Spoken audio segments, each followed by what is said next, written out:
Okay, are we back? I'm just waiting. Waiting for? Yeah, respond. You restarted. Yeah, it's fine. Oh, okay, cool. Okay, cool.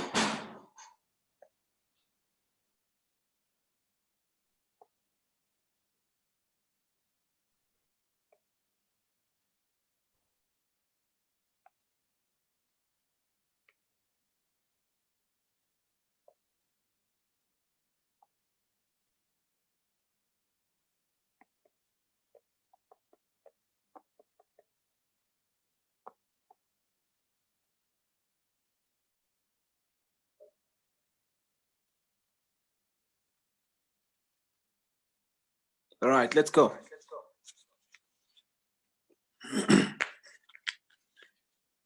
Let's go. Let's go.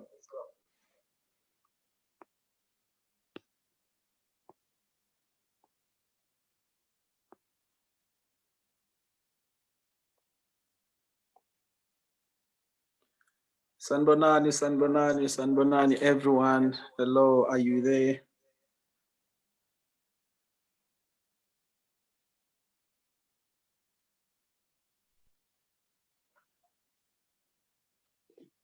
Hello? People, can you hear me?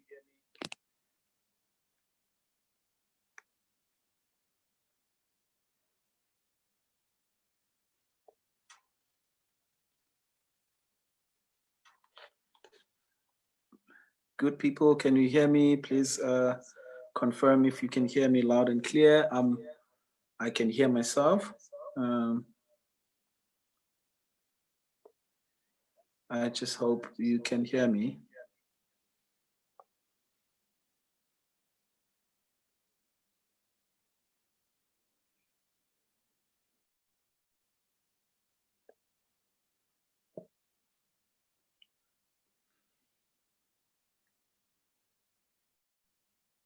Yes.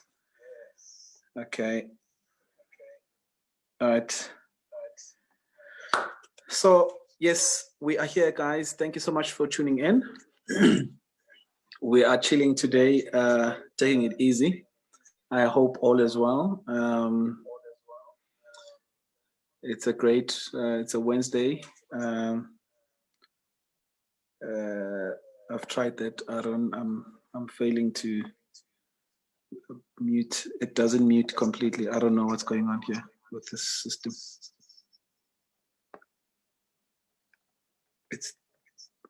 You can still hear it. I don't know, are you there?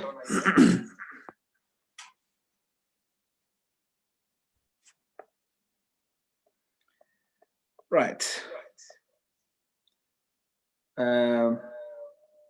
I can see you, Baraka, Jimmy Mwelane, Mwalema. I see you, Relitile Nonki. Thank you, Deboho. We see you. Baraka, yes, Tandeka Mkwanazi, Princess Mshegu, we see you. Come in, guys. Tag as many as you can tag, please. Andres, we see you. Chula Mbonani, we see you. Simam Kele, we see you. Jimmy, Dumiso, Rufensa, we see you. Karawanana, we see you. Mangaliso. Thank you, guys. Please tag as many friends as you can tag today. It's a very informative session that we're going to have. Please come through and share. Harrison, we see you. Dumisha, we see you. Santawana, we see you, bro. Jabu Moya, we see you. Khawkhala, we see you. Sandile, Maromo, we see you. Right, let's get on to our discussion. Where are the guys? Where's Lebu? Is Lebu here?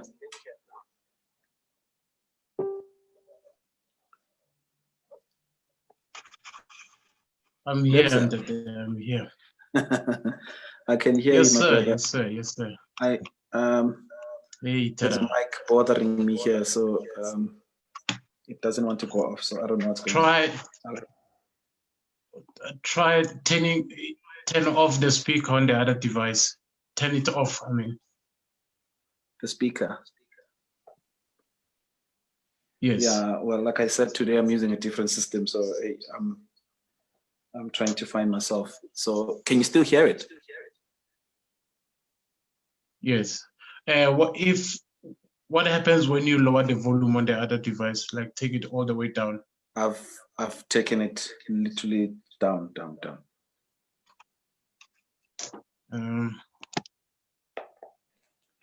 So I don't know. I don't know. I guess that's Facebook for you. Eh? Is it Facebook or these gadgets of today? So how are you, bro?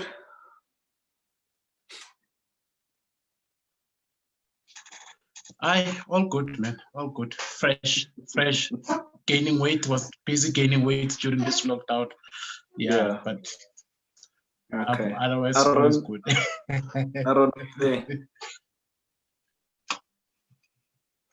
Yes, I'm Trying here. to go to America. Yeah, I took America to Okay. Okay, cool. So guys, Joseph is not in today, but he'll be joining us a bit later on. He's still traveling. He should be in here soon. As soon as he's here, I'll make sure that you guys can see him. But thank you so much for coming through. We see all of you have joined in. So I don't know where to start because I've got a video that I want us to play because the video we were not aware. We thought that was the actual arrangement that Joseph had done on the visual side.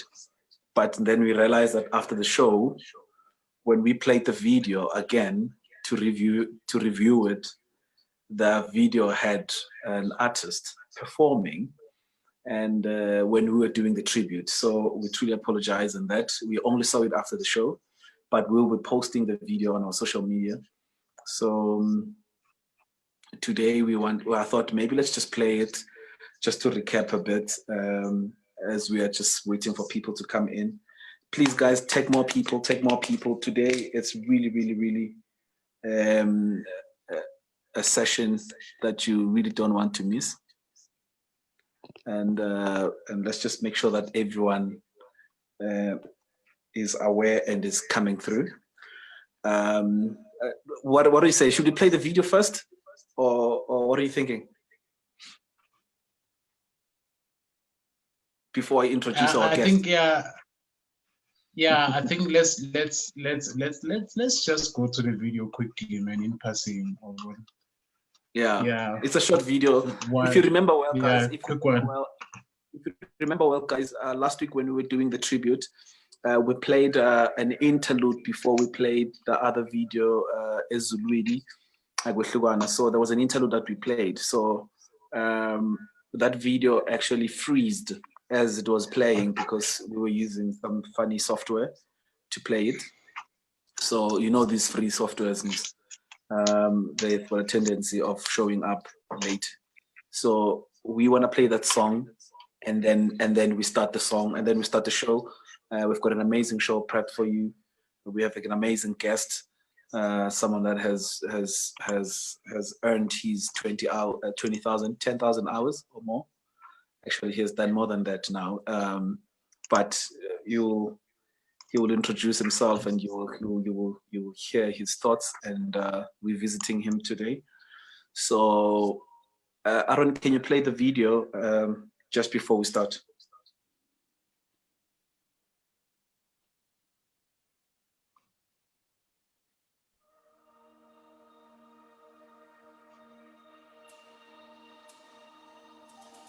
I feel the anointing,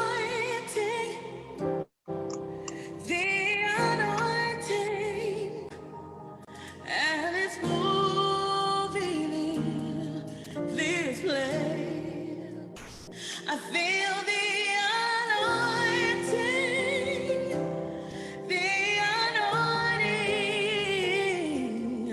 and it's moving in this place. Touch me, oh Jesus. Oh.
Yeah, I think sound kangcono noma soyibona ke manje ithe ukushisa kakhulu ke manje.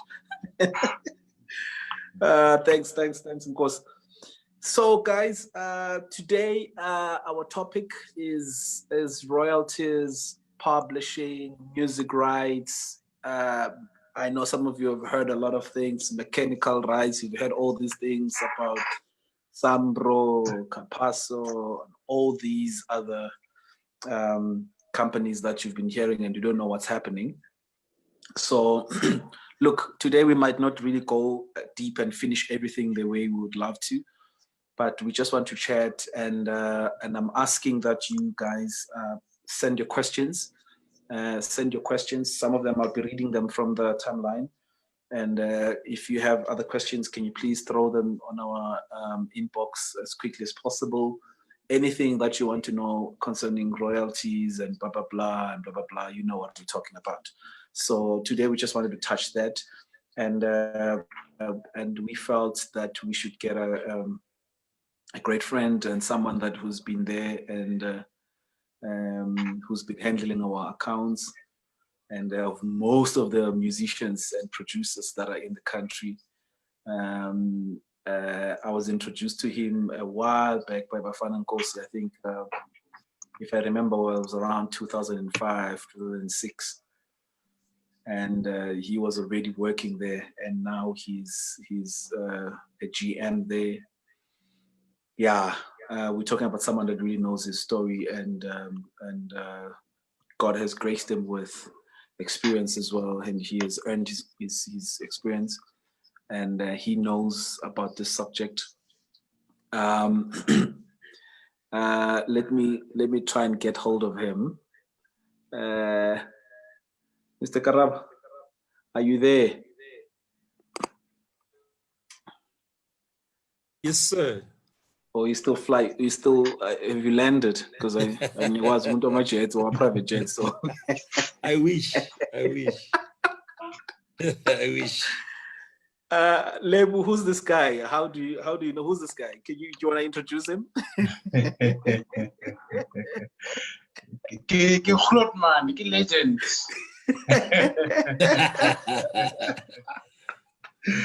Yeah, man.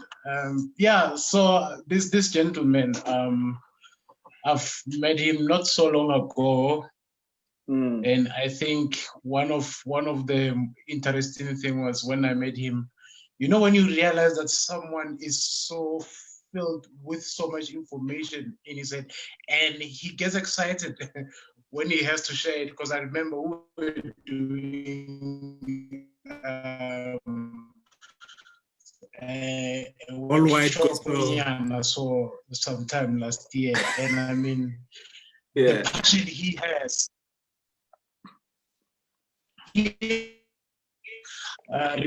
Sharing information regarding the music industry, more especially publishing and stuff, you know. I think for me that made me to even be more closer with him and the company, you know. And obviously I got to learn so much within a short space of time, which is why I was like, you know what, I think let me move into this space as well, you know. So he's that guy, you know. So I think it would be great that everyone who's watching this would just get a pen and paper, you know, and get to put together some notes from this session, because you're gonna be blown away by the information we're gonna share today. Hey, no, that's great. Also, when you met him recently, I mean, I met him. If I can call Gamma in and call Wafana, hey, these people have known this guy for years. Guys, this is Karabo Motijwane. He's a general manager at Share Publishing House, Africa / South Africa / Manzimdoti. And we just wanted to have him here as well. Great personality. Karabs, how are you? Great, my brother. And how are you guys? I know we're good, man. We're good. Thank you so much for coming through today. And I know that you are in the spirit of sharing information, and like we touched on earlier, you are in the spirit of giving, and but Tina, I think we felt that we really wanted to have you because of the information and experience that you have for so many years. And I think mangifika mina ngazi what position you were usebenza mhlawumbe useseyiclerk mangifika usachecka nje ama-register. You'd be surprised, man. You'd be surprised. You'd be surprised. Yeah, no, I'll be surprised. Mhlawumbe wafika vele uyi-GM ungena nje ngomnyango, so you'd never know. Yeah. But thank you so much, man. And I think today, guys, it's more of a question and answer session. And I know that even in season 1, we were just sharing the pros and cons of our industry. And today, we really wanted to touch on this subject and have someone who's really got experience on this and just share with us what it takes. Krabs, you've been doing this for as long as I remember, maybe 20 years now. How, if for those who don't know you, what would be a brief intro from your side? If someone would say, introduce yourself, my brother. Who are you? I'm a simple guy, man, that actually was willing to learn, and the money was never ever been what is in my mind. I just wanted to learn. And when I'm saying this from a point of a boy that comes from Sharpeville, Pelendaba, in the township, and coming to Joburg and not knowing what they wanted to do, and being able to be a salesman. I remember I was actually talking to this with DJ's Boo, how I thought that I was getting a job in town as a salesman, and they asked us to come back with some suits and we're looking nice. What they did is that they give us some toys. So we're the first people to come with their hawkers, where you actually knock every door and want to sell some toys and watches that, you know what I mean? So from there, being able to be a security guard at the Bays nightclub in Hillbrook. So I don't know if none of you guys know, there was a club we were not born. No, we were not born at that time. We were all not born. I'm sorry to get so basically, yeah, I'm trying to show you, if you consistent and looking and passionate, you can actually grow into that. So from the Bays nightclub being a bouncer, being called to be a bouncer at what we call Tequila Records at that time. So that time was your Mike Makhalimele. I don't know if you know Bra Mike, so but Bra Mike passed on, but yes. The album of Stimela, it used to call it Out of the Ashes. So I was basically a security guard. I was someone who makes a tea. I was a receptionist. When Tequila started as a record label, it didn't do well, but then the money started flowing from the publishing side. I remember one of the first people we signed was Sipombele with Lundi album. And the money that we got just from that, you know, that one person, you know, it shows that we're in the wrong part of the game. So that's when we started to switch. You know, that's of the element of switching and saying, maybe this record company thing ain't the thing, actually. Let's have a look.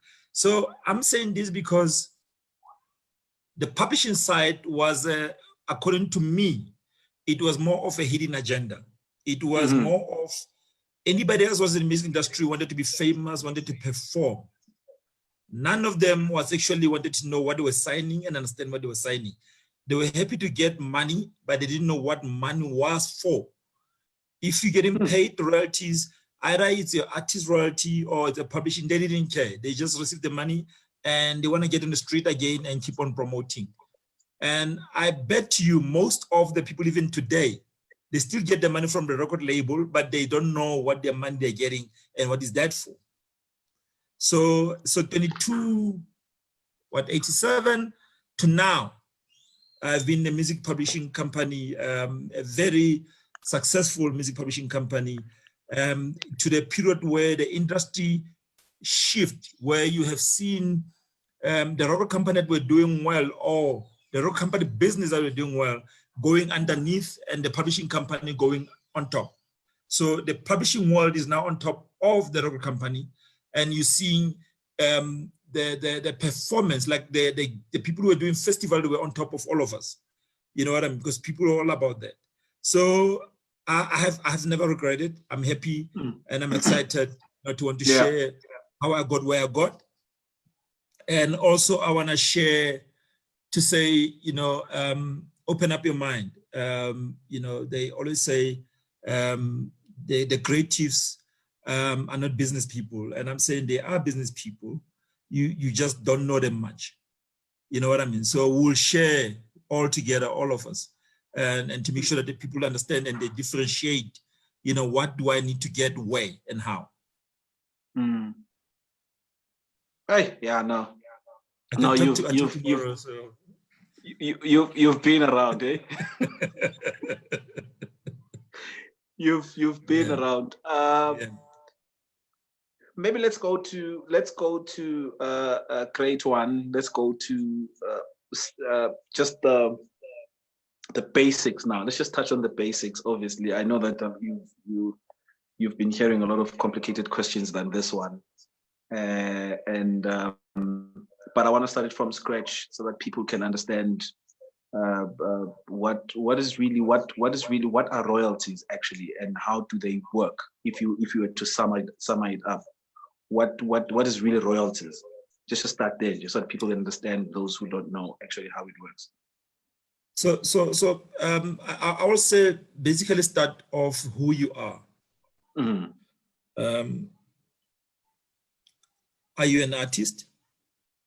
Do you understand what is involved within being an artist? Are you a producer?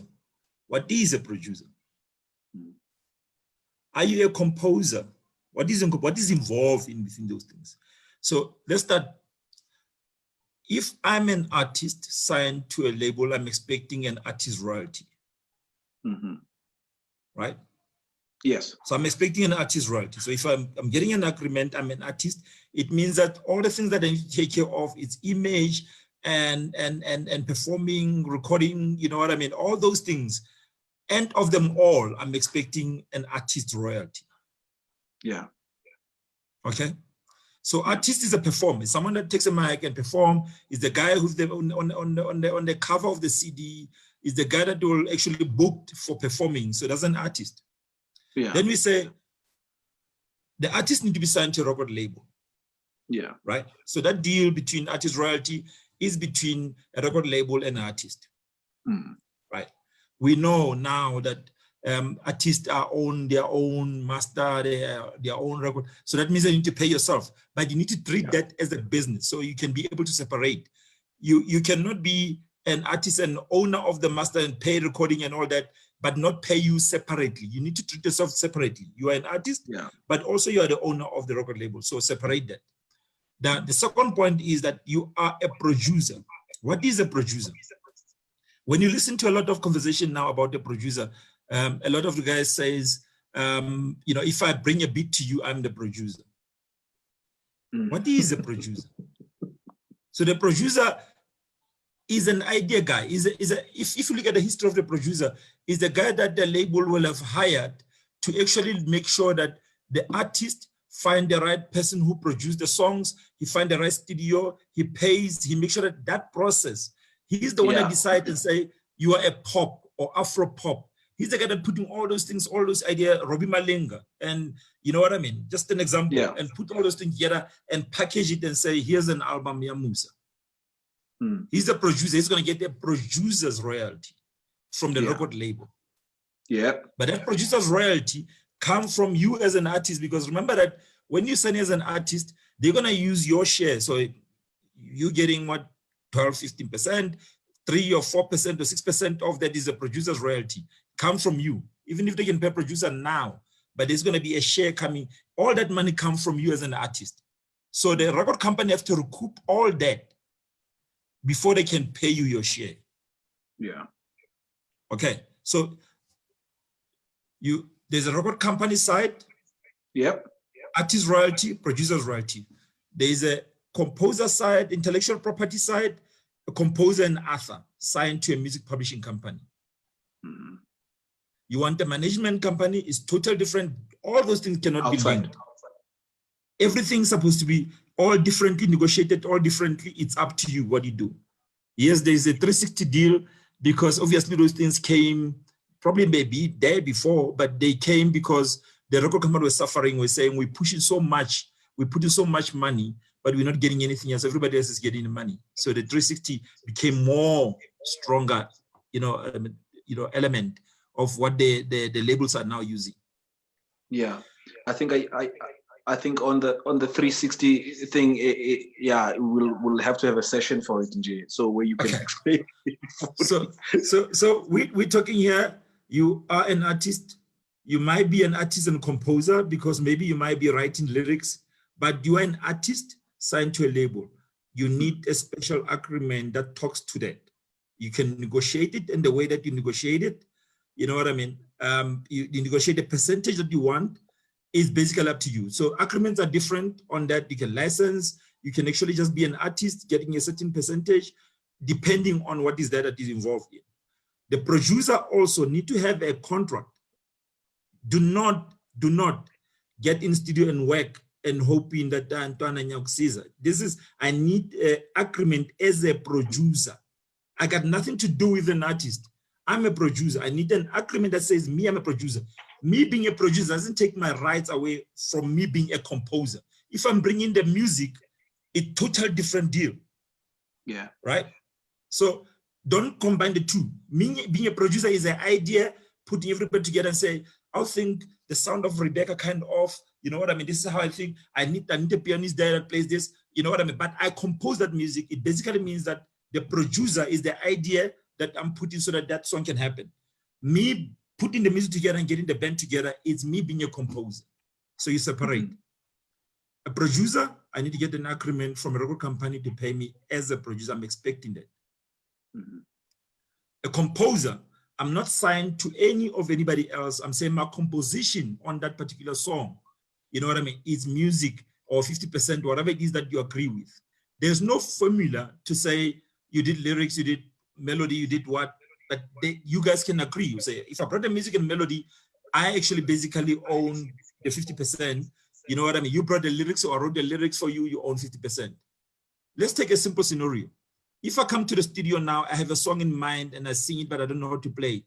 You know what I mean? Then you'll ask a question, whose song is it? So I'm coming into the studio. I know you can play that piano. I'm singing the song to you. I'm giving you the melody. I'm giving you the hook. I'm getting the lyrics. I'm just singing the song to you. And you're playing, following my melody. Then the question will be, whose song is it? And what determines what share you're getting out of 100%? Why do you think it's your song? Didn't I come with a melody? Didn't you actually create on top of that my melody? So basically that. So let's separate that so that I don't confuse everybody else. So the record company signed the artist. They have to pay the artist royalty. They have to pay producer's royalty. On this side, I'm looking for a publishing deal. Either I sign to a publishing company, right? Or I have my own publishing company. I get someone else to administer that. So that intellectual property, that's my idea. This is something that is from me. You know what I mean? I'm saying, actually saying I always say to people, that's your baby, that's your property. Even if after death, that's your home. That's when your family need to look at, you know what I mean? So that will never die. That is like your creative. It will die 50 years after, not after your death, 50 years after your last member of the creative. If there were 5 people creating that, the last member dies, then that will be 50 years after. Then that becomes a public property.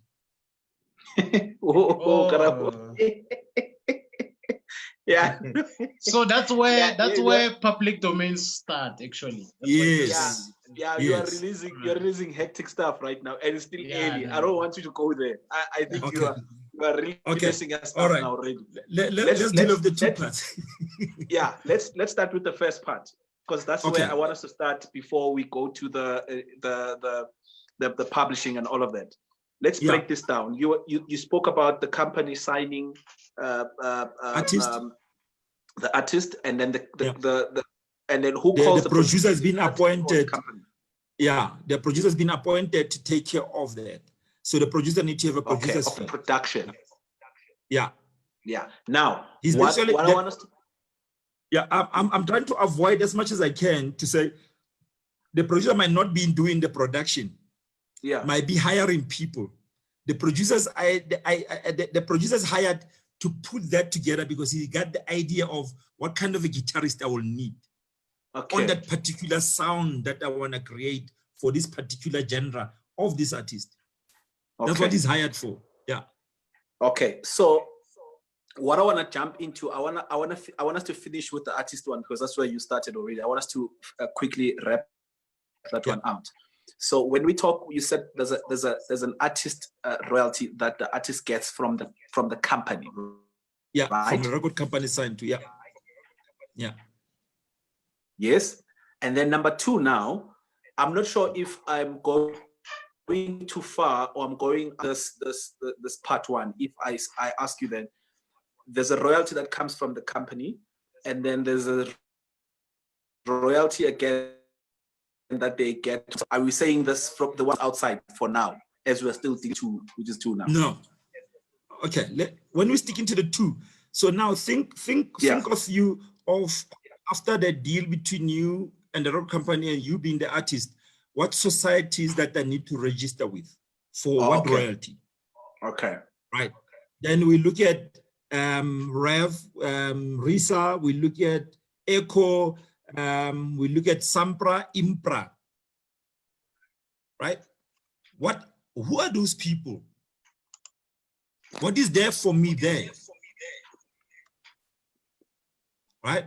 Rev, Risa, Echo, if you own that video, if you own, you know what I mean, you need to get there, what they call it, VPL, video play. So if you own a video, you have to get a royalty called VPL, video play. You get it from those people if you register with them. Right? Then if you look at Sampra Impra, little time,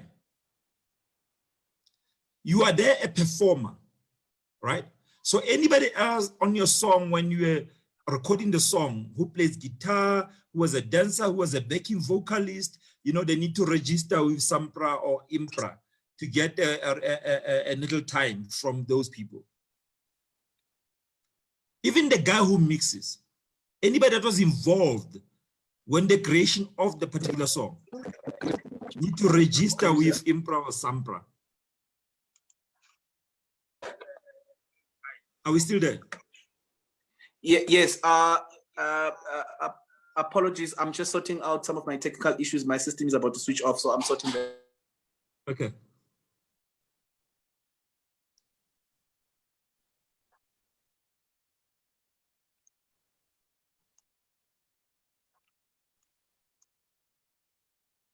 But I'm listening. I can hear you. Yeah. So remember that we dealt with artists signed to record company, getting artist royalty. We talk about the producer getting a producer royalty, but individually now, out of that side, that circle of you being an artist to a record company, you also a performer. So if you were to be paying for your video, your own money, you own that video. So it means that that video, every time it's getting played, you're entitled to video play royalty.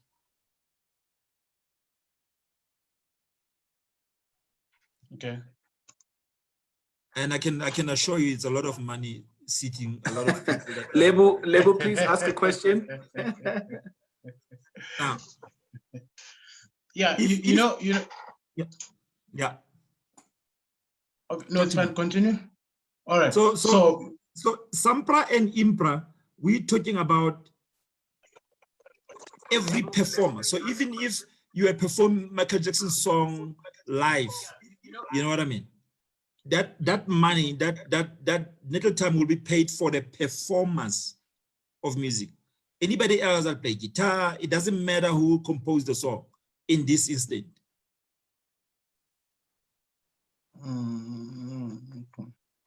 Am I confusing? No, no, I'm with you. And then what happens to music when my music is playing at the restaurants, for example, public areas? So like at this moment in time, we're talking more of the record company side, the artist, the producer side, right? So if we want to talk about the intellectual property, the people who compose the music and all those things, you know what I mean? It's another side. But I have a feeling that Sambra also collect money for any music that is performed. So at the moment, I know that they collect every radio play that is happening. So every radio play that they collected 4 performers that we call Little Time. 4 performers, not the composers. So I think that's why a lot of people were getting more confused, because a performer, you know, a performer and a performance royalty, which is Samro. You know what I mean? A performer royalty with Sambra. What you call Little Time. Performer, anybody else that played piano, plays guitar, he doesn't have to be a composer. Am I making sense? Anybody that performed, anybody that performed, mixing the song, all those, anybody that performed to make the song happen. You know what I mean? They are performers. They don't have to be composers, but they will get the royalty from Sambra or Impra.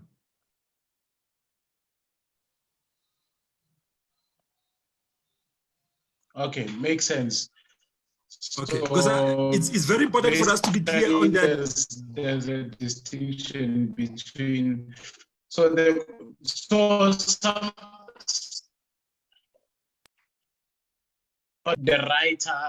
writer who dealt with who worked on the lyrical content, the composer who worked on the melodical side and the harmonical side of the music, right? And then Sampra and Impra deals with the people that laid down instrumentation and vocals and all that. Everybody that performed were part of that performance. Yeah. Yeah. Okay. Not everybody who composed. So yeah, we're on the same page. We're on the same page. Okay. And also now. You just muted the mic. Okay, can you hear me? Yeah. I had to quickly move because everything just shut. It just switched off. So I'm trying to get another position where everyone can see me clearly. And can you hear me? Yeah. Okay, cool. Apologies, guys. I just had a situation, but I think my situation is sorted now. Okay. All right. Hey, Joseph is here as well, so we'll connect with him soon. Karabs, I'm sorry about this. I think information is quite heavy on my system. But blocker, they don't want me to talk.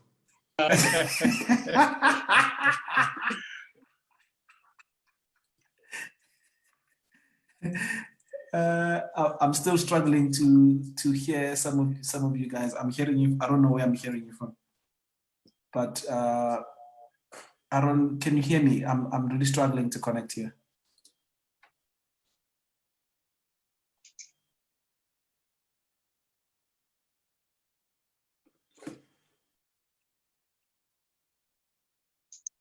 Guys, can you hear me? All of you?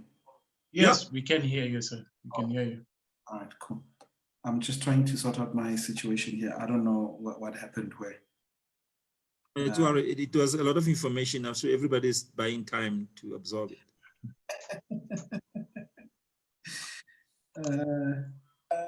I'm suspecting I missed a lot of it, of information. I'm sure. I'll catch the replay. Okay, I think I'm good now. All right, so Karabs, you've touched on too many things, man, and you've moved. I see a lot of comments from people are saying we're moving a bit too fast, and because we've been jumping in and out of subjects as well.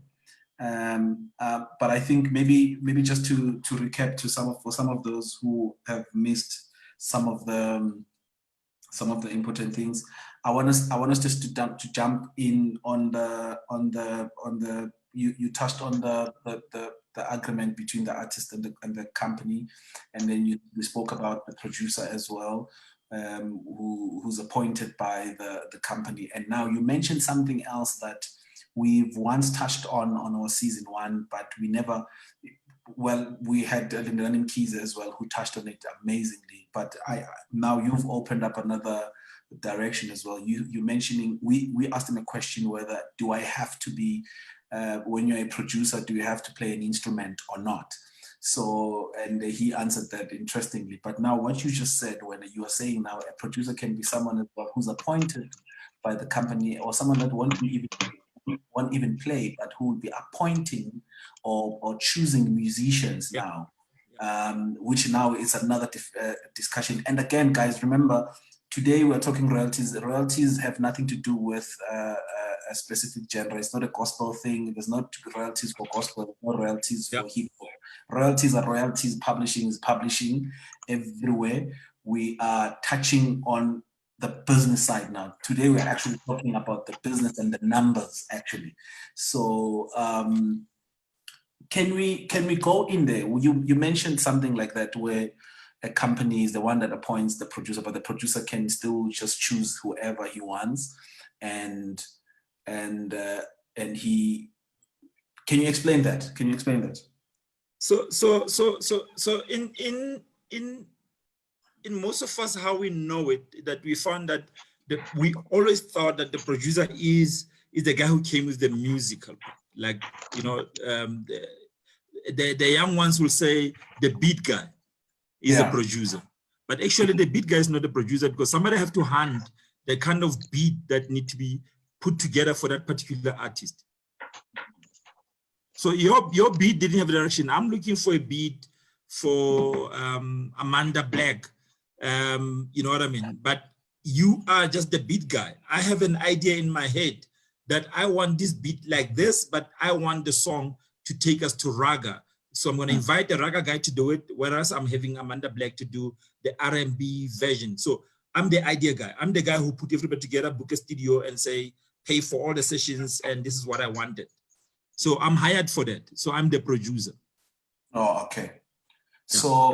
So, but now obviously, I think everyone understands that the artist is signing, the producer will sign a contract with the company, not necessarily with an artist.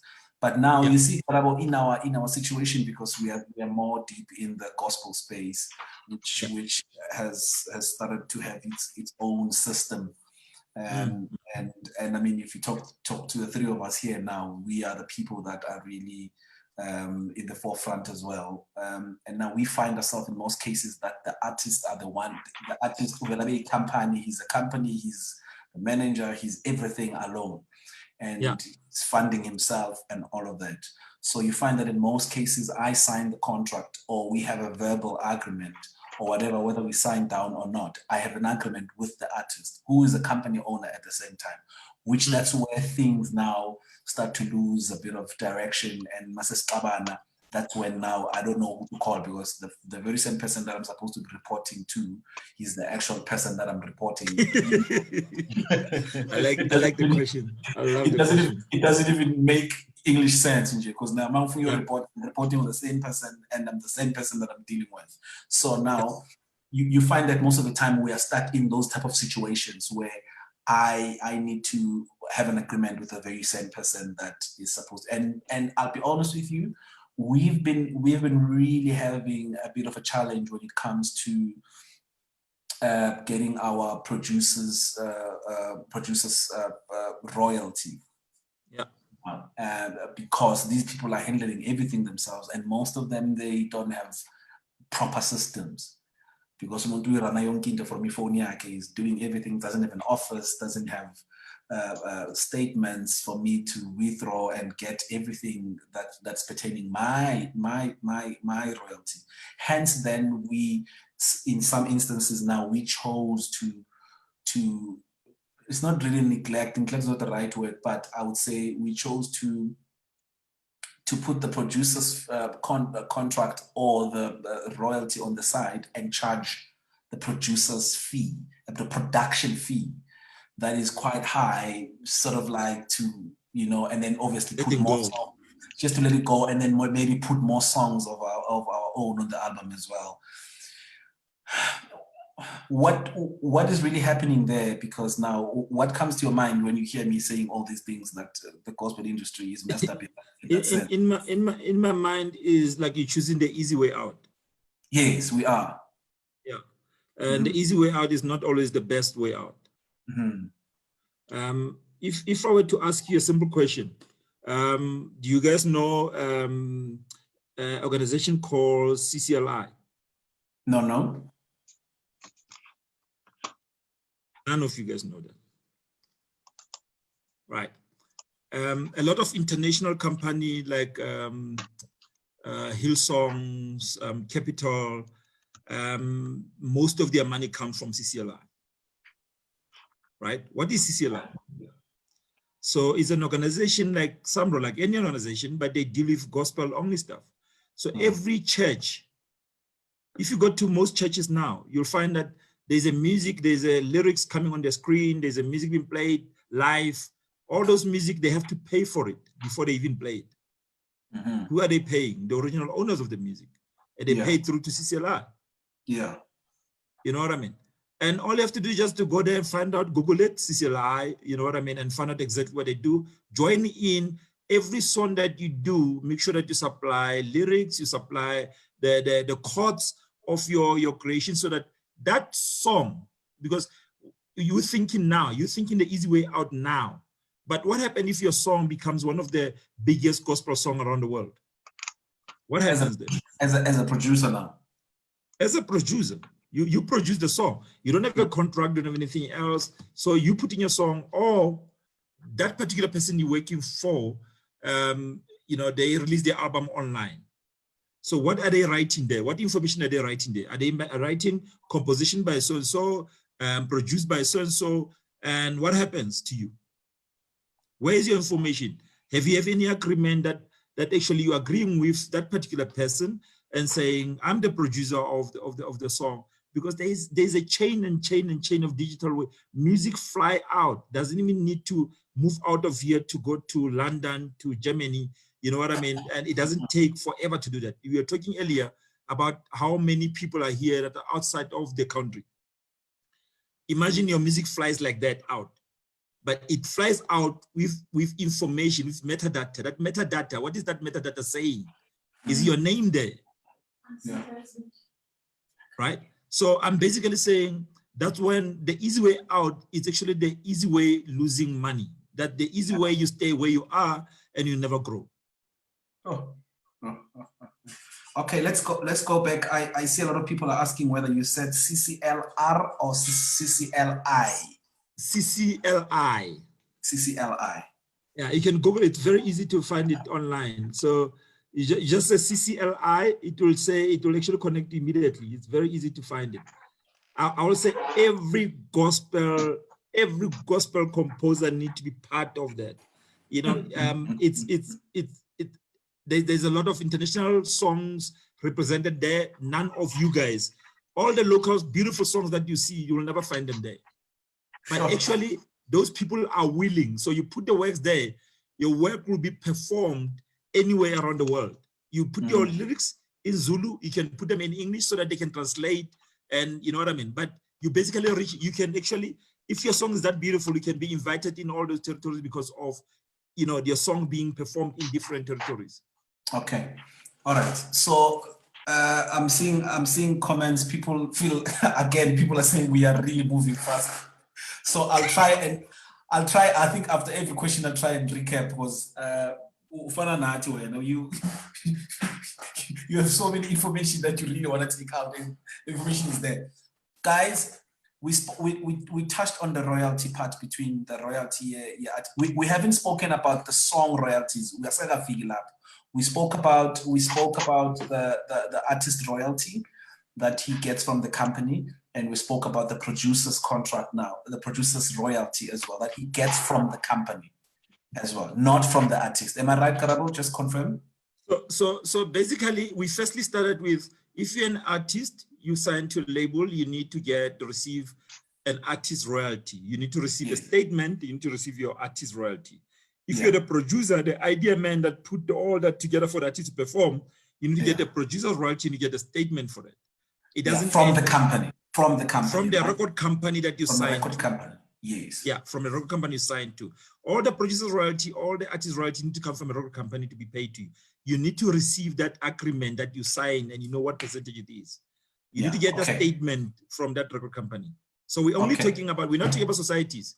We're talking about just the simplest part of it all. The simplest part of it all, Artist and the producer signed to a record label, they need to have payment royalties, artist royalty, producer's royalty, and they must get statement for it. Okay, if I may ask you now, if I may ask you right there, that royalty has nothing to do with the songs. It has to do with the product. It have to do with the songs we are part of producing. Okay, I'm talking now for the artist now. Let's start with the artist. So separate. When we're talking about artist and producer, it doesn't mean the composition, doesn't mean who did them, who composed or who write the lyrics. We're talking about just the mere fact that the master recording was done. Yes. You know what I mean? Yes. The recording was done. Yes. So there's an artist that performed the artist royalty for that. There's a producer's royalty for that. Oh, okay, cool. So I hope everyone can understand, guys. I hope we didn't leave you behind. We haven't touched on the song, because the song, there's a composition, there's a composer, there's someone who came with lyrics, and someone who came with the melody and all of that. Karabo will explain that later. We're just talking now the two things. The master recording part. Yeah, the master recording part. Guys, Lebza, Josie, is there anything you want to jump in on that before we move? I'm still playing catch up, so please continue. Okay. Okay, cool. Lebza, you're fine, eh? Yeah, I think it's best that he continues so that we don't cut off his Okay. Now, okay, so guys, I think that part ends there for now. The one that the relationship between the artist and the company and whatnot. I don't want to go in and talk about the amount of percentage, because it differs, right, Karabo, with different companies. The producer's percentage and the artist percentage, they obviously differ with the companies that you're signed with. We agree, no? Yeah. Okay. But we haven't ended there. We haven't ended there. Yeah. So at the moment, we're just talking about the relationship between artist, producer, and record company. Yes, but I'm with you. When we go into the society side of that side, you know what I mean? We're talking about Risa, Rev, we're talking about Echo, you know what I mean? Where that's when we're talking about video play. If you own a video, you need to be a member of Risa, you know, Rev, so that you can get your video play. So video play, every time your video that you paid for, if you paid for, you own it, you need to get money for it. That's called video play royalty, right? Then you need to be a member of SAMPRA or IMPRA for what you call it little time. So everybody that performed when the song was recorded, a pianist, a backing singer, a dancer, someone who's mixing, engineering, all those people need to get their share of that part as royalty. They call it a little time royalty. Yeah, so very important. In simplest forms, this little time has to do with the people that performed in the album. Yeah, performed. That performed in the album, right? Performed, be live, be studio, not composed, just performance now. Performed, yeah. Okay, I'm just making sure that we move so that those who don't understand these terms, it's hectic in here. And most of our followers are used to this gospel performance and gospel and spiritual discussions that we've been having. So today, yeah, it's something that most of us have been running away from, and we needed this session. Now, let's move and go into the artist and the producer. They've agreed already. Now we're getting into the studio. Now we're getting inside the studio. We are working on songs now.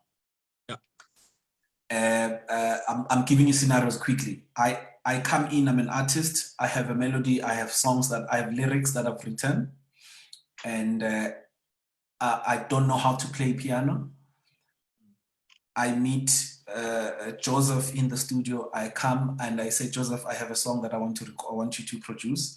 it says, amagama baba ngisize, baba ngivikele, baba ngiyakuthanda. Nayi melody. Baba ngisize, baba ngikuthanda. Nayi melody pelele. Cool. I'm giving it to you as a producer. And then labels, and then Joseph starts working on putting the music together. He puts the music, he puts everything, arranges the song. He arranged the song. We start calling people to put voices and all of that. Boom, the song is big. We are still in the studio now. We are still in the studio. So what do you call me as an artist in the song terms? I came with lyrics, I came with a melody, but I don't know how to play piano. Joseph interpreted my song, and I agreed that this is how I want the song to, this is what I'm hearing in my head. And then what is that? What am I, Nina? The person who came with lyrics and just a melody, and then we'll break it down.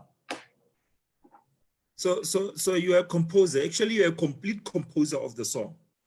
Okay. But unless the other party has added the melody of the song, okay, then that basically means that on the melody that you brought in, you now need to share it with that person that added melody. Okay.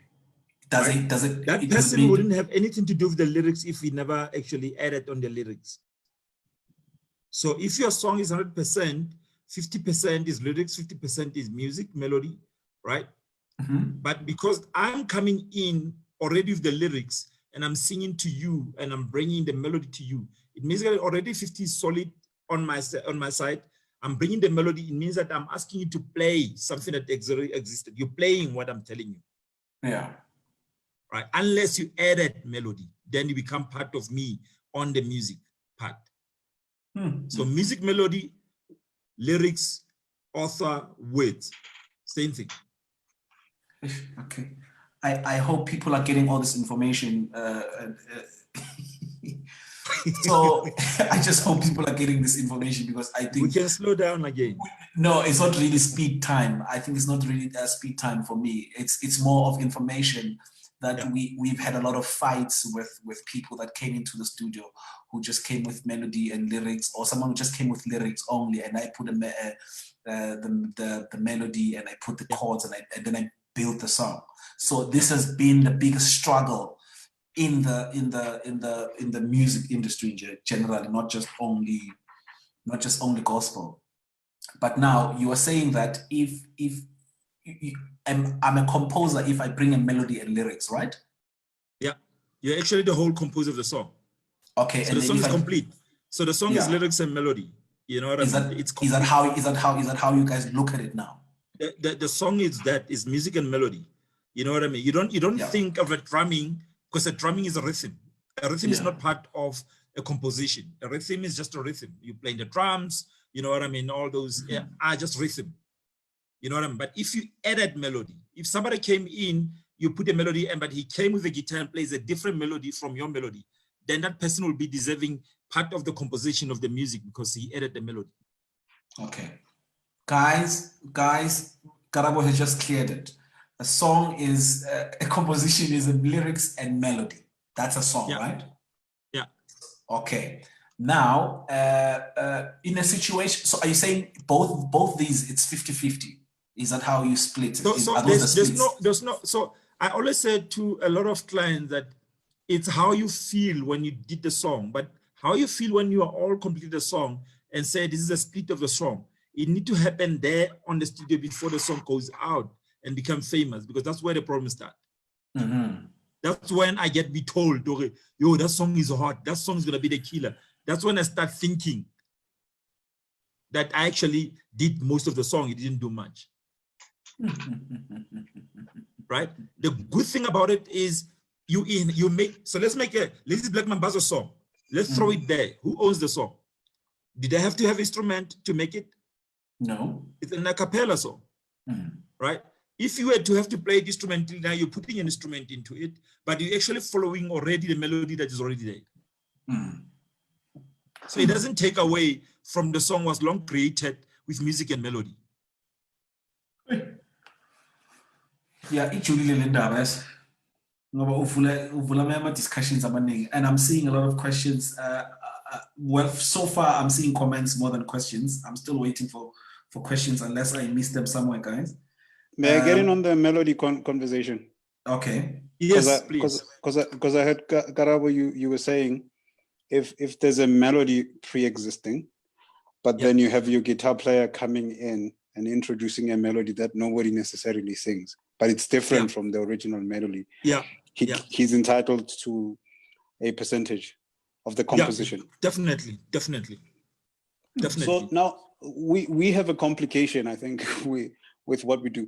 Maybe just also before I get to the next question that I have, and how would you, because with gospel we have a lot of introductions to songs, and most of the intros we build into music is like an entirely different piece of music that's not related to the song itself. So if you give me a famous song that's there, or even if it's not famous, before the singer starts, I will build a whole movement of composition before I get to the song, before the singer starts singing. So what's the conversation around there? I like that question, because when we started during the physical times, even an intro was mentioned on a label stat. So I don't know if you know what the label stat is. So a label stat will be kind of like information of who is involved on the album before album pre-released. So it's basically saying, it will say intro, it will say who did the intro. So an intro is actually counted as part of the songs. So do we have the conversation with the societies on that perspective? If they're playing your intro is a song. In the olden days, they will just put an intro. So you'll find I'm sure you'll find a lot of million intros at Samro, you know what I mean, with your different names. But maybe if you have intro in bracket, put something in it so that it actually moves away from the normal intros that are there. But intro get paid if it's being used as a total different song. It's a song itself. So is it also subject to conversation and agreement between the people sitting in the studio, or is there a specific percentage for intros? So if I did an intro and the intro is on the album, I will notify that intro at Samro, you know what I mean, for any time they use that song, you know what I mean, because that's my intro, that's my composition. A song doesn't have to be 5 minutes to make a song. If it doesn't have to be 5 minutes to be a song. A song can be merely a minute. What I mean is Samro pay you per second. So if Samro can pay per second of your song, if they pay 1 cent per second of a song, imagine how many seconds are there to make a 1 minute, to make 3 minutes, to make 5 minutes. Yeah, I think what I'm trying to get at is I think you are speaking, I'm not sure if I'm missing you.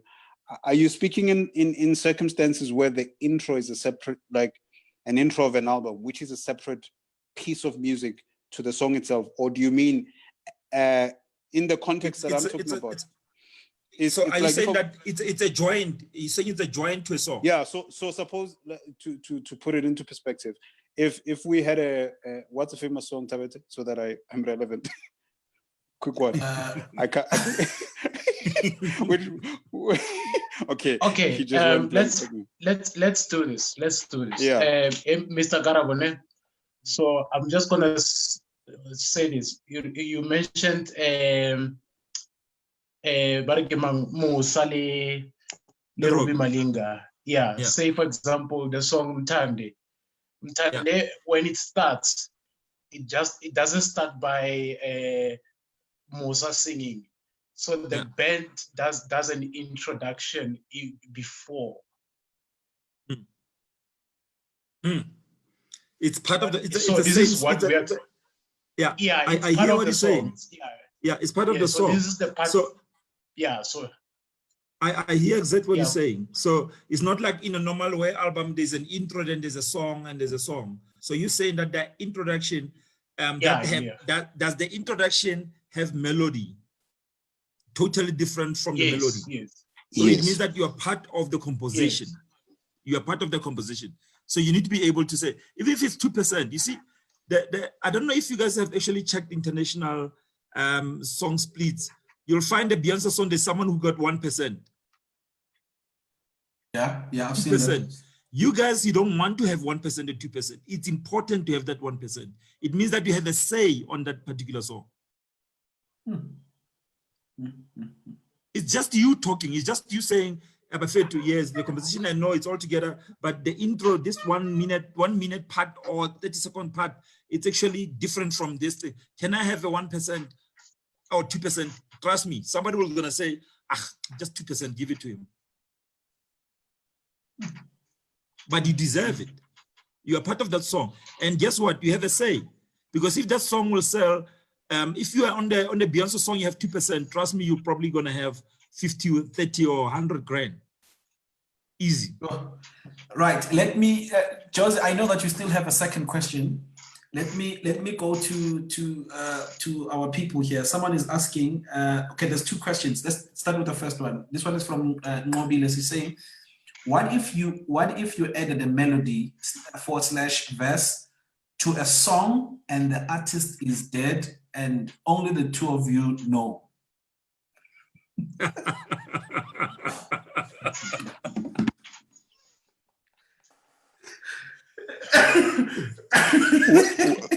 When did the artist die?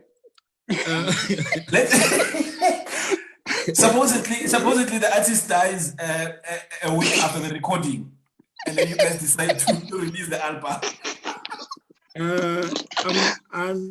I always say to, and I always, in every conference I've been, I always say to people, when you record a song, when you move, make sure that there's where you agree.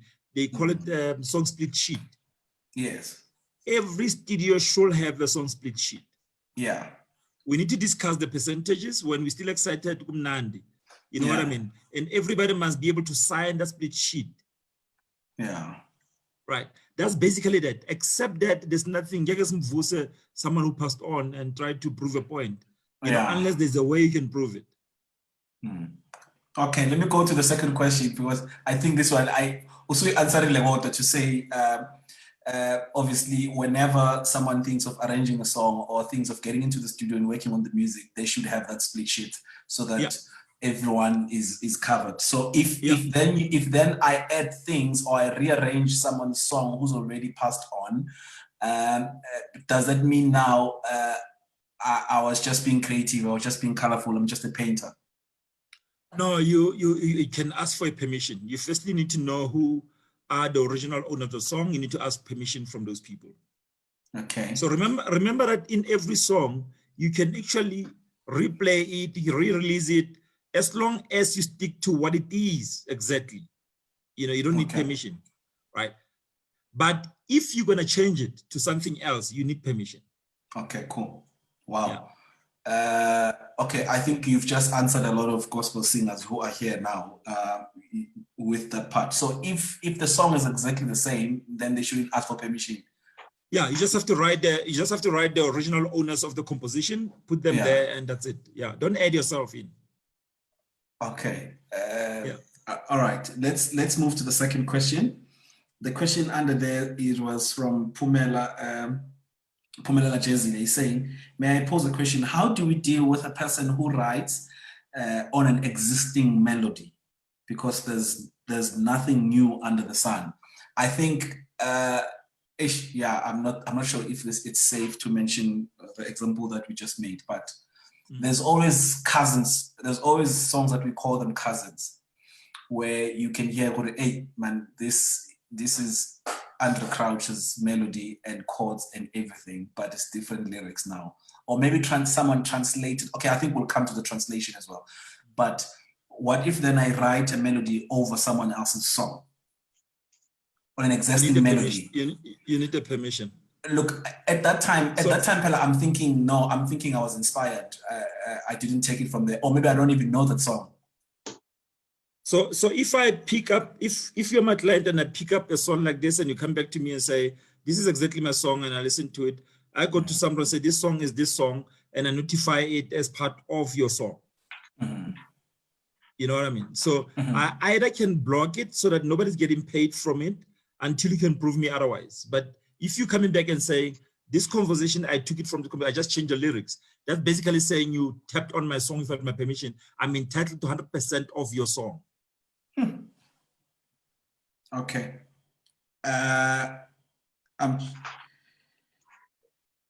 My biggest challenge now is that I have is that we have a lot of those type of situations right now, and we are hearing it even on the secular music.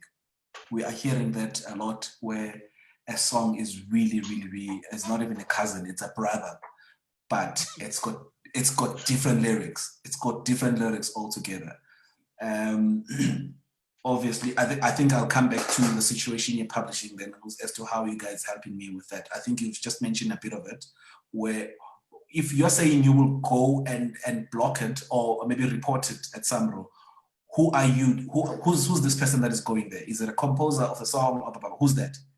So if you are signed under Share Publishing, for an example, and you come into me and saying my song has been used. So firstly, we know your song is released or recorded on this time. You have a metadata that proves that this song is now a new song and released. So I'm basically have to now, make some or any organization that pays royalty, Capasso, and say, hey, Capasso, this song is actually, a carbon copy of our client's song. You know what I mean? So what happens is that they block all the royalties and they call you guys to the party, to the table, to talk about it. You know what I mean? You'll come back to me, either if you're an honest, because I want to believe Christians are the honest. Most people are very honest in that category. I'm hoping. Yeah. No, not really. They're not. But so we can't comment for now.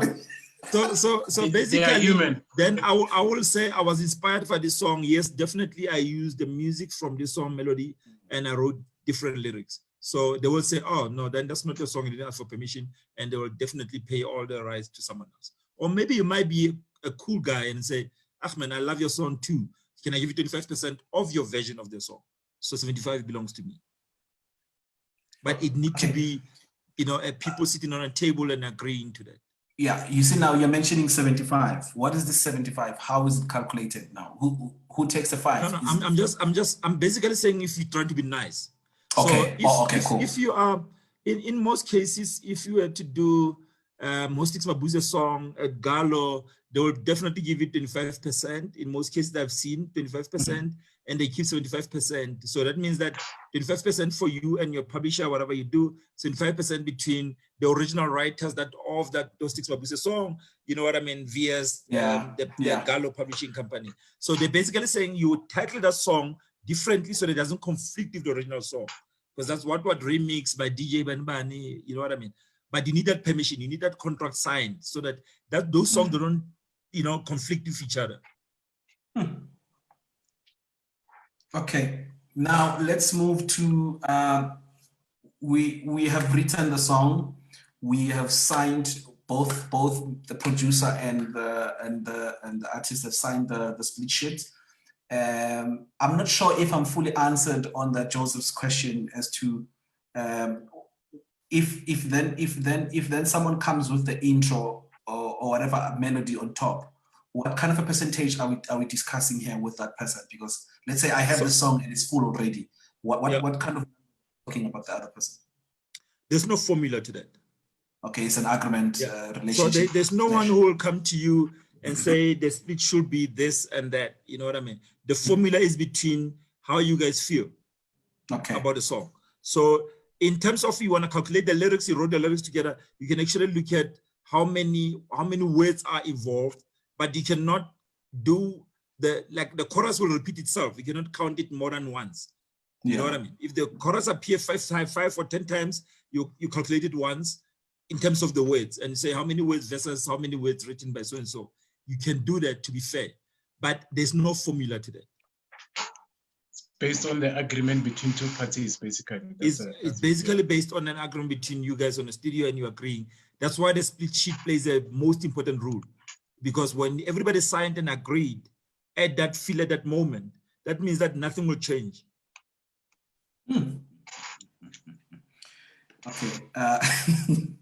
I hope I'm much Josie, what was your second question before I move from this discussion?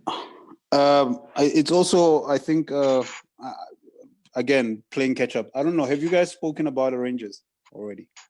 I was going there now because. Okay, no, I think you can cue the arrangers and then I'll just jump in somewhere. I was just going there now. So, Karabs. Yeah.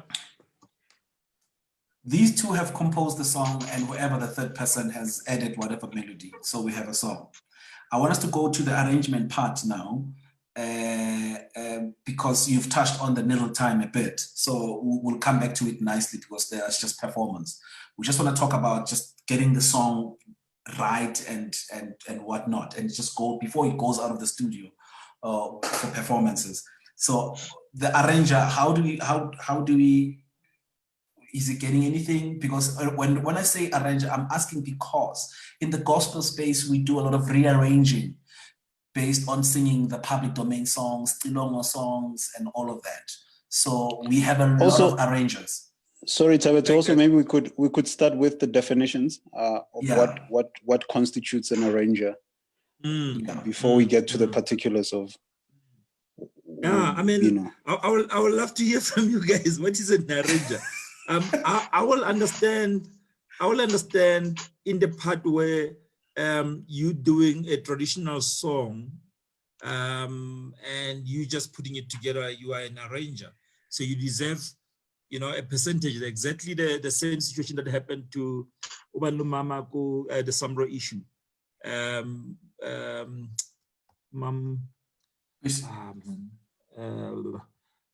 That was the biggest. Yes. So basically, she sang the traditional, well-known traditional songs. So she became an arranger. So before, I think you were getting 33.3, 36.67, and 33 was given to the publisher. And the 50% will be at Samro, and to be not Samro will take it, but it will actually take into the port so they can pay everybody else at Samro. You know what I mean? So they will keep the 50%. The 50% will be shared between the arrangers of the traditional song. So that 50%, like 1,500, will be put it in the pot to pay everybody across. You know what I mean? So you are that arranger. But if you're talking to arranger of a new composition, you cannot be entitled to anything if you didn't add any musical lyrics. Are we answered?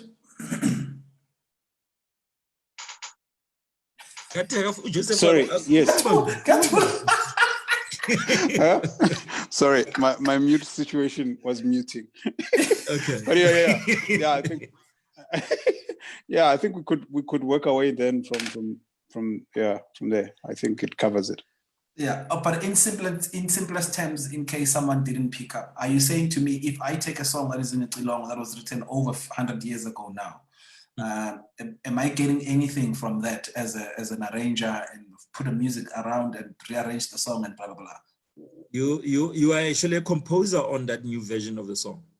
So you are an arranger. So you are an arranger of that version of a song. So you're entitled to performance. So every time that version of you playing, you are now getting a royalty for it. You're now getting a royalty for it.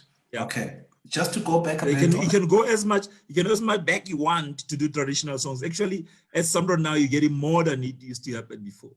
So you have more chances of making more money. Are you able to convert the percentages into rent? When you say Samro pays per second. A typical, just to say a normal song. If you say this is a song and it plays maybe 5 times a week or whatever, or 5 times a month, when it plays, how much is that? You can't, because every radio station pays based on advertisement revenue, and all radio station differs. Okay. Right? You can get 0.00 at Ukozi and get 1.11 at Metro FM. Or 5 FM, right? Yeah. So basically you can't. And every year the license changes. The advertisement is not the same. It could be lower. That 1.1, you could not be getting it next year. So we normally say it's a pot. So every pot every year. So even if you are going back to, you say, no, I never got my royalties 3 years. You know that somebody cannot go extra more than 5 years, right? So whatever you claim, then you have lost it. So let's say you're going back 3 years. Every year they're going to have to look at what was the percentage based on that pod for Metro FM, from the City FM, you know what I mean? And they'll pay you based on that every year. So it differs. So you cannot specifically guarantee that if you got R1 today, next day you're going to get R1. It could be far lesser than that.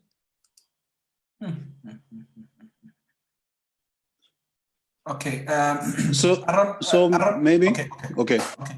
Just to, since we're in the neighborhood of discussing the payments, how do we find ourselves with a situation where we have unpaid royalties? Because should it not be the case that when a compiler puts when a compiler playlists a song, it's because they have a reference to what the song is, and I don't know, is it an obligation that the song should be registered with RISA before it is compiled, or they can just compile anything and just send, and then Sambro just collects and not know who the money goes to? How does that work out? We're going to be jumping into the, and I like that part. I like your question, very important. We're jumping into the composition. Now we're talking about the composer and author. We talk about the airplay. We talk about performance royalty. So basically, take as a compiler as someone who's employed to compile. Don't really care about who you are. Yes. Their job is to compile the hottest song for that particular show, and that's what they do, right? Not purposely. They're not sitting there purposely and saying, I'm going to mess around with this. Yeah. You know what I mean? For them to write Joseph, Makola, it's just the longest process, and they are required to do that. Yeah. They really don't want to write that. They can, you can actually produce a song. I like the mere fact that we're taking as producers. You can actually produce a Rebecca Malope song and they write Rebecca Malope Ntande. Oh, okay. All right. And that song, at Samra, when you notify it as your name and at Rebecca Malope's name, you know what I mean? And somehow they can link between the art that the song used, link it to the right holders of the song. Oh, okay.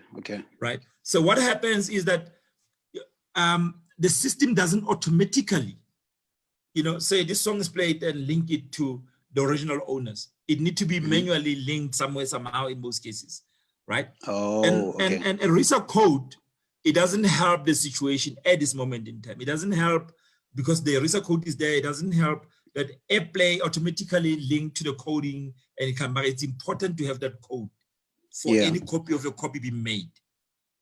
Okay. Because RISA code is meant for when you master the song, you master it into the song so that when you know what I mean, they can know that piece comes from that song. Okay. Because it's embedded into the song. So the RISA code has nothing to do with notification with Sambro? No, the RISA code, you need it because we're moving into the digital. Obviously, everything that anybody gonna touch it and make a copy and move it around, in the latest day, they know this is a South African song. That's what RISA code is all about. It's a South African song. You know what I mean? Lengo Male comes from South Africa by so and so. So metadata, anything, the RISA code, when you open your song, when you master it, inside the song, you need to be able to open up the data and says title, who composed it, who's the artist, who's the record company, that RISA code. It's very important before the song moves out of the studio. It have all that information inside of it. Yes. You know what I mean? But in terms of Sambro, SABC, any broadcaster send data to Sambro. Sambro have to find their way around it. Oh, okay. Yeah.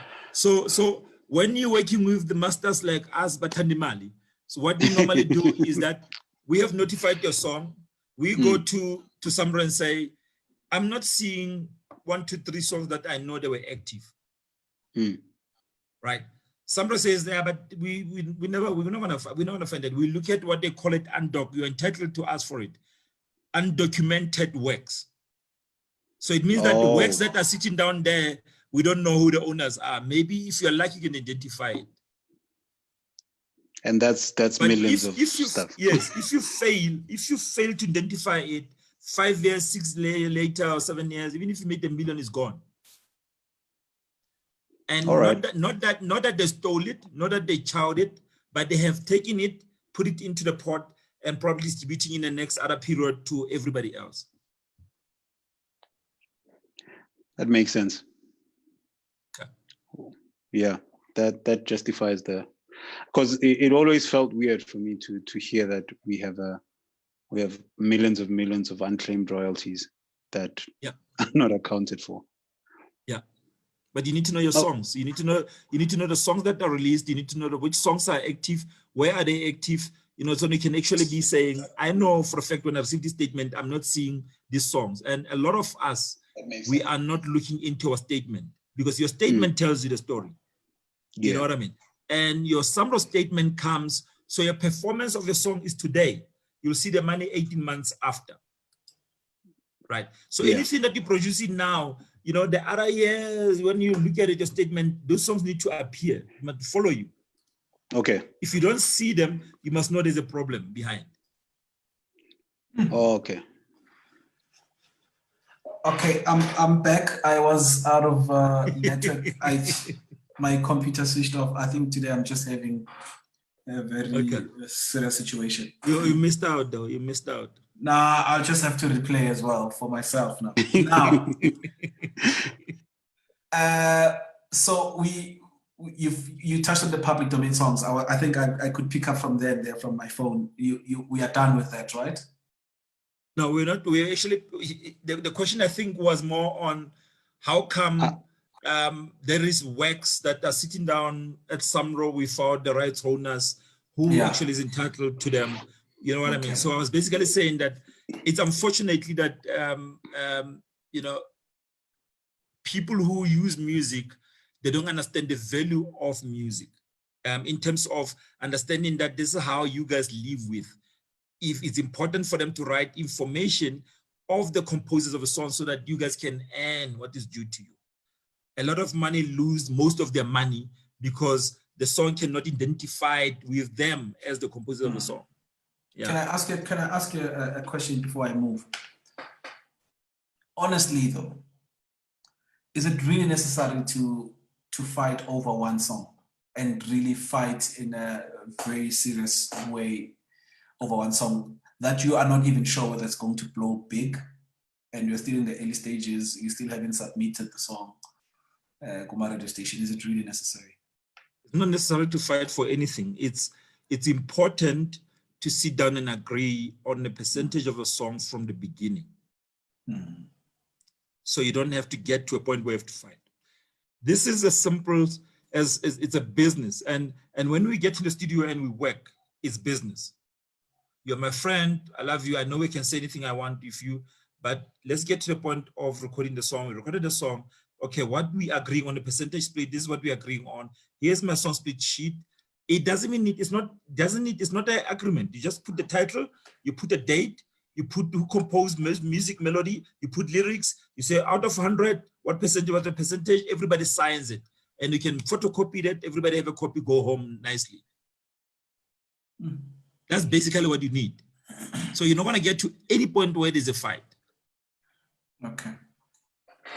Yeah, because we are seeing things and we are hearing things as well, and I think, Mina, I've seen all types of things since I've started, In fact, when I came to your office, that's when I was really starting. Bafana and Gama and Jakes are the ones that really taught me production. Those were the times. You were the first person that they introduced me to, actually, and I didn't know nothing about these things. And I have seen pretty much almost, especially in our gospel space, I know that we always like to speak well about our genres, but the truth is that's where I feel there's a lot of scalums, where they, everything is hidden under the, the cross, to say, he died for all of us. He won't go, he won't starve, just keep working for the Lord. And now you find him he's driving a Bentley. And I honestly think it's just lack of information. And I think also it's us being scared to ask what is ours.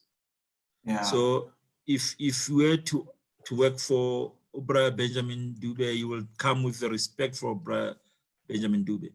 But you also come with respect and saying, I'm composer of this song. Can we talk about what is my share of the song? Yeah. And I bet to you he will understand it. Yeah. But if your respect for him, makes you not shy away from asking what is yours, then it doesn't make any business sense to you. Yeah. Yeah. And in most cases, it's assumptions. It's not something that you have asked and questioned and have an opportunity, to actually, for someone to say no, then you can say, oh, this person didn't agree. Yeah.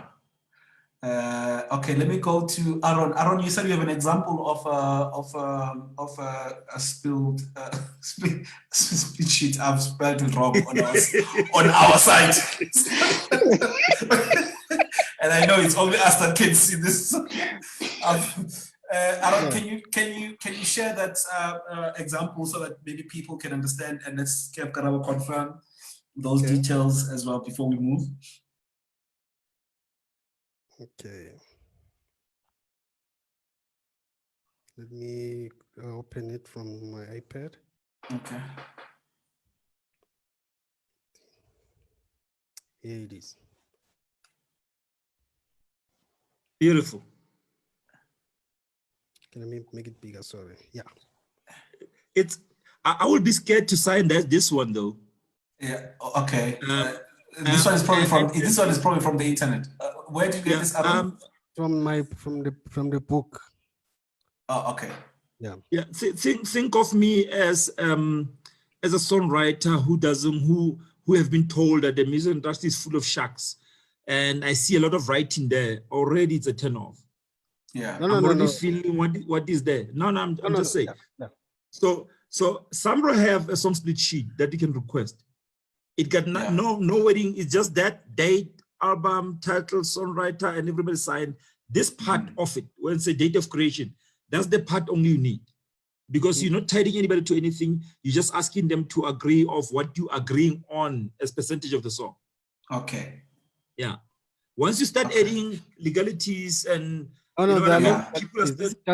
it's just an explanation in the book of what this shit is. So yes, I understand it, but I'm just saying, if somebody sees something like this, they're basically looking at it and say, I don't know how many things I post on even Facebook, and I don't know how many people actually read. Yeah. You know what I mean? But once they start seeing, even though it's important, and that's a very relevant information that they need to read to understand what that means. Yeah. Very important. But our people don't want to read. And once they see the reading, it means that I need to have a legal person. Yeah. I know that.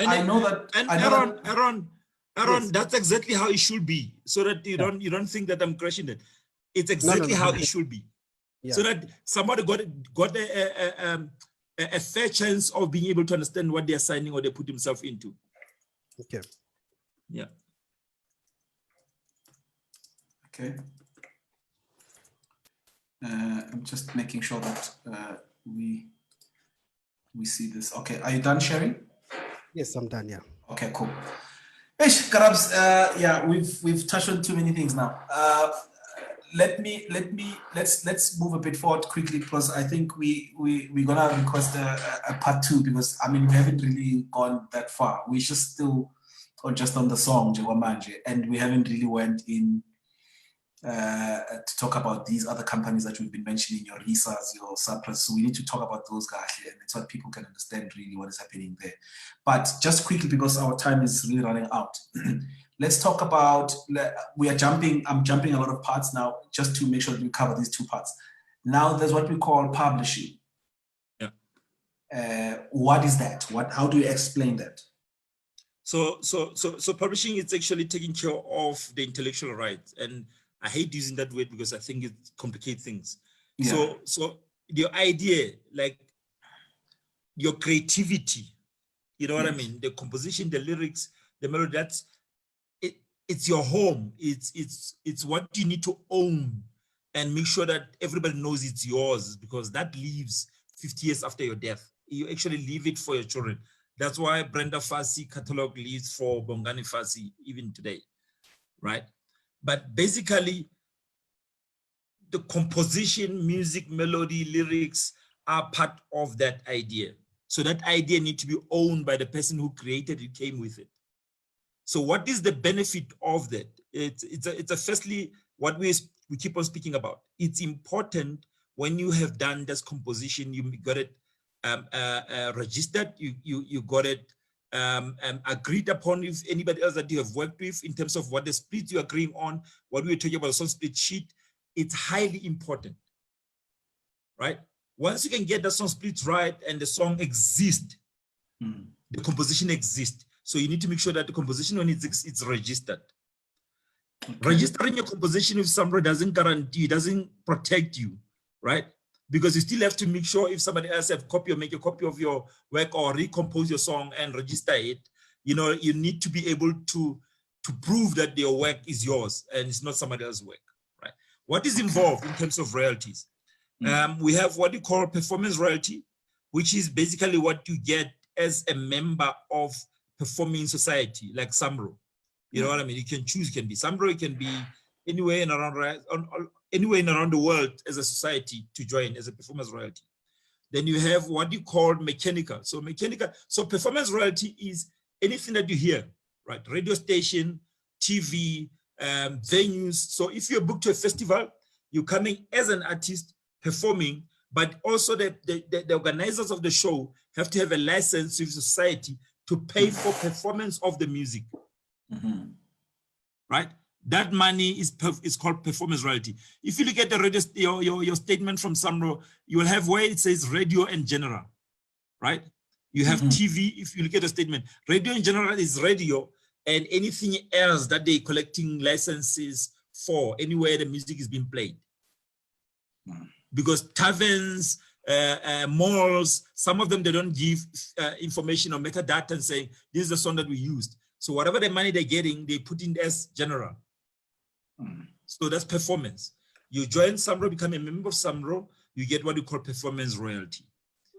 You become a member of Capasso for every copy of being made. So you have physical mechanical royalty, you have broadcast mechanical, which is you going to a show and the broadcaster, you know, making a copy of that to the whatever so that they can broadcast. That's a copy being made, right? Then you have digital royalty mechanical, which is you're putting your songs on iTunes and all those. So they're making a copy of a copy, anybody buys it, it's called mechanical royalty, right?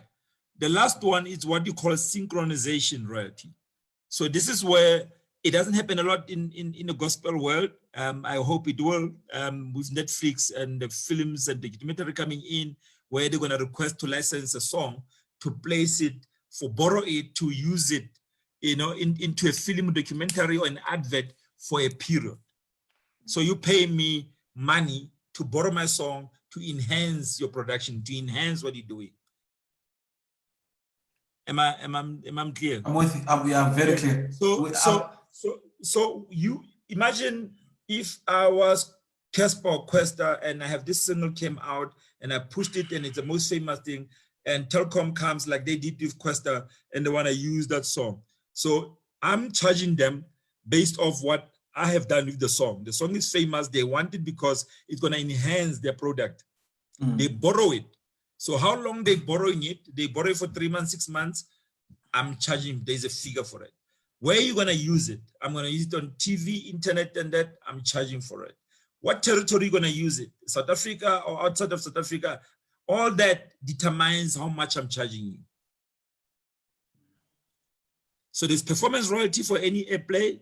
There's mechanical royalty for any copy of a copy. There's synchronization for any license borrowing my song to enhance your production or your product, sorry.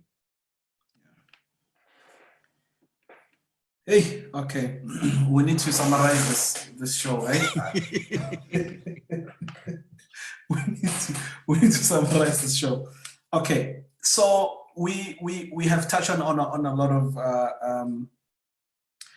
important things. I think we've touched on the which was the main one for us was really to explain the splits, number one, and two, the relationship between the producer and the artist and the record label. And unfortunately, I think I'm speaking now to everyone who's here. let's sort out our companies, right? Because you see, after this broadcast, and I know that there's a lot of gospel guys who are here and who are still going to watch this. I am definitely sure that you are aware that we are about to change the gear now. When you come to us or go to any other young producer who's out there, this has nothing to do with experience and years. It just has to do with what we are working on, that song specifically at that time. So so everyone deserves their percentage and nicely, and everyone walks away. I think there shouldn't be attachments there. And number two, the split sheet, definitely we really need to make sure that everyone has it on their phone everywhere, to make sure that whenever they do the song and they're excited, they make sure that that document is signed. And there shouldn't be hard feelings there. There shouldn't be any funny vibe. We just worked on the song. And a song is a melody and lyrics. And if anyone modifies, tries to add something, we need to agree on that. And then we agree on the percentage. But tell me something, Karab, is this on the percentage issue and being a feeling and a vibe that we agree on, artists to a producer or whoever who came with the song? Is it a situation where what is a fair percentage? I mean, if I come with just maybe a turnaround at the end, the song, you've already done your verse, you've already done your chorus, another second verse, another third chorus, and you've done another bridge, you've done everything. But then I bring just a small piece of a melody or of a thing. What would be a fair percentage now? Are we looking at it at 100% to say, look, it's equivalent to 5%, or it's equivalent to 1%? How do we discuss that? You're looking at it if that person, whatever he or she added, influenced the song to be the best song ever. So it's not a feeling. So if you wanna quantify that by saying, we worked 3 days on putting this one together, we put band together, you're not gonna be able to get it right. You need to, you know. I basically say Yeah. So I will basically say, if you didn't add any lyrics into the song, I'll take the 50% away and say 50%, whatever who the person did the lyrics. So now I'm struggling with this other 50%. That's where you make that decision.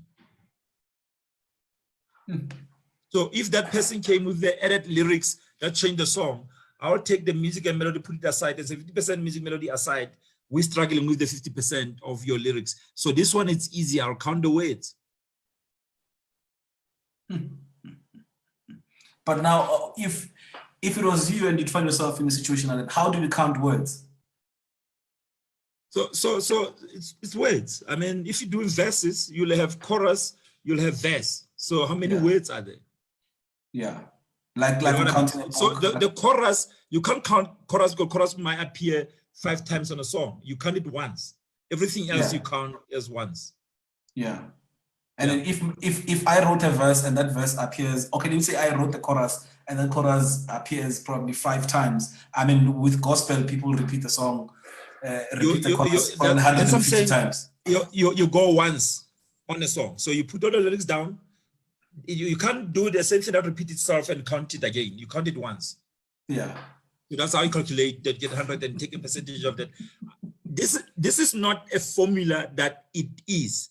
It's an easy way to say, in terms of we're saying words, this is, I've actually, more words than yours. Yeah, you know what I mean? Yeah. Not how many times your words appeared, but how many words are there, not how many times they repeat themselves. Yeah. Okay. Yeah. So that's fairly, if you're saying, now let's go down to the, you know what I mean, to court and get the percentage due. That's basically easy to get. But I always say, and you can talk to people. A lot of people that when they start talking, it's easier to agree on something. Yeah. But I think more than anything, it's just a vibe that you guys create, both of you. Yeah. Someone is sharing something here. Oh, okay. Yes, you see, that's the sample on split sheet. Yes. So you can trust this. You can trust this. You can trust this because obviously this is what you're gonna do. You're gonna notify the song. There's the song split sheet. to Samro. So you guarantee that Samro will use this and will take this. Wouldn't even want to amend it. Okay, let's go through it. So there it's composers. Okay, is the first column just one song, or it's all those lines are saying different songs? So on top, you see the first line, you put in the composition, the name of the composition. Underneath, you put in if there's more than one composers, you put in them underneath there. There's a contribution, e.g. lyrics, melody, then you can add them there. You know what I mean? Then you have percentage, but you need to add up to 100. It needs to add up to 100, no? Yeah. Okay. Then just everybody involved put their names underneath and everybody signs with the date, then you sort it. Okay. Okay. I think everyone can see it. Guys, I mean, you know the Samro website. This is available there. I don't think copies, put it in your studio. Yeah. Yeah. And lastly, I think I want us to go back to that discussion again, because you see the gospel space is quite tricky. That's why I'm saying we'll need more sessions really to try and make all these discussions fit there nicely and for performances as well and all of that.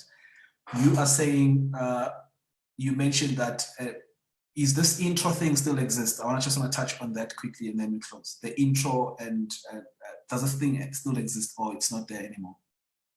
It still exists. You guys still do it. The difference is no more on label stats, it's on digital platforms. So it's still there. Yeah, it's still there. If it's part of the song, if it's not separated to the song, you want to be having a share on that, negotiate that, you know what I mean? And show someone else that you actually have created melody that is totally different from the original song. You know what I mean? Ask for it. There's nothing that's gonna hurt you. It's worse when you don't know. But if you ask for it, at least you know. Okay. Yeah, I'm just reviewing this because I'm looking at people's comments and questions. I know that I couldn't touch on other questions because we were rolling the producer stock, Masamara. Okay, this is, okay.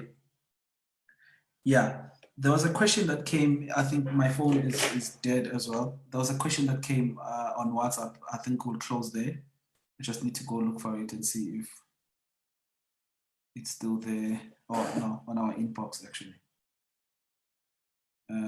The question is, okay, it's quite a long question. It says artists and music makers back then suffered a lot of physical piracy, copyright of music and cassette CDs and all. But nowadays, music producers, artists, composers, authors, but nowadays, are suffering from digital piracy. This is where people send songs via Share It, WeShare, WeTransfer, WhatsApp, emails, and other free apps. Any advice on how this can be minimized or rather destroyed totally? Any knowledge on how an artist can prevent their music from being accessed for free? A guy sent me a beautiful message, but unfortunately it didn't. I think it was beautiful from his side, not on my side, because I'm just trying to look for the message so that you guys. Hey, bro. Listen to. It's very short. It's 2 lines. It's just 1 line actually. Hey, bro. Thank you so much for great music. I've downloaded your album on ZA Music. Wow. And I don't remember me signing a contract with ZA Music. So now this is a beautiful message from someone who's getting blessed by my music. But the truth is now this is from a pirating website that distribute my music. How do I respond to this? But I think the person is just asking on this basis now, how do we end the piracy thing according to you guys at the top there?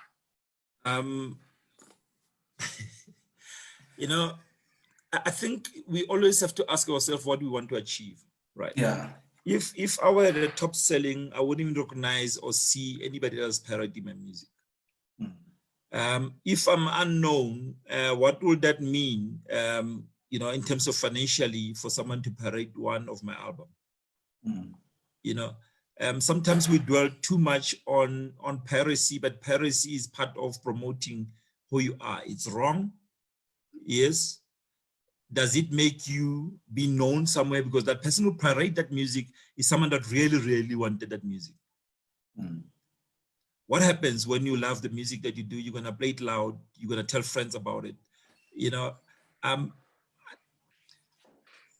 I've read a lot of stories where a lot of people who are successful actually downloaded and gave their music for free, albums for free. You know what I mean? And they became famous. It's a wrong thing. I'm not saying it's the right thing, but I actually, there's nothing I can tell you to say this is a ways of stopping. Paris will always be there. It has been there. It's always going to be there. They have tried to stop it. You remember there was the Chigo, times where they were trying to stop, you know what I mean? And Zwakembuli as well did something. Yeah, you know what I mean? It's always going to be there. I think the question that you need to ask yourself is my album selling so much that the Paris is hating me? Yeah. You know what I mean? Because sometimes we dwell too much on that and we end up losing the focus. You know what I mean? And the focus should be, why is my music being pirated? Where is it pirated? Who's pirating that music? You know what I mean? You might find that somebody's pirating their music is in Italy, and there's a lot of people who are looking for music in Italy, and then you have to figure out how to get to Italy and find their resource or find a way to sell your music to Italy. You know, someone is saying something very interesting here, and I think it's true. He's saying it's Hippo Wakatara saying, laugh out loud. Producers also pirate plugins and softwares. It's a dog eat dog. It's a dog eat dog world, and I know that most of my friends are using crack plugins and Waves plugins. Logic is only 3,000 rands, but they still crack it over and above. In fact, there's a place where listen to that. Let's go there. I think we need to. I think we will generally always have theft in our midst until the coming of our Lord. So the truth is, piracy, there's not much we can do as an absolute solution to it.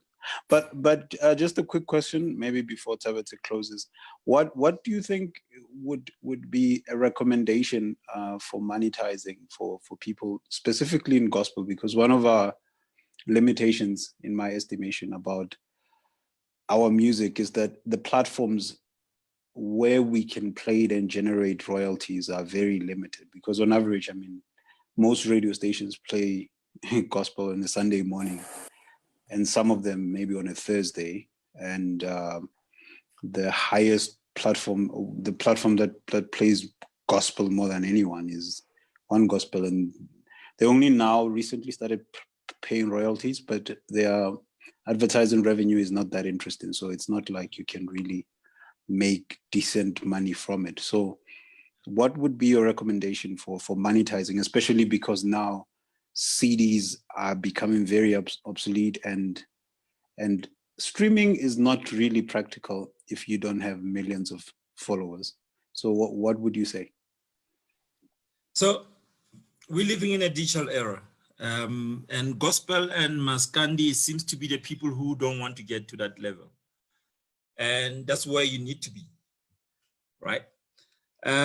Nobody's want to buy CDs. I mean, even cars of today that you buy, they don't even have a place where you can actually load a CD.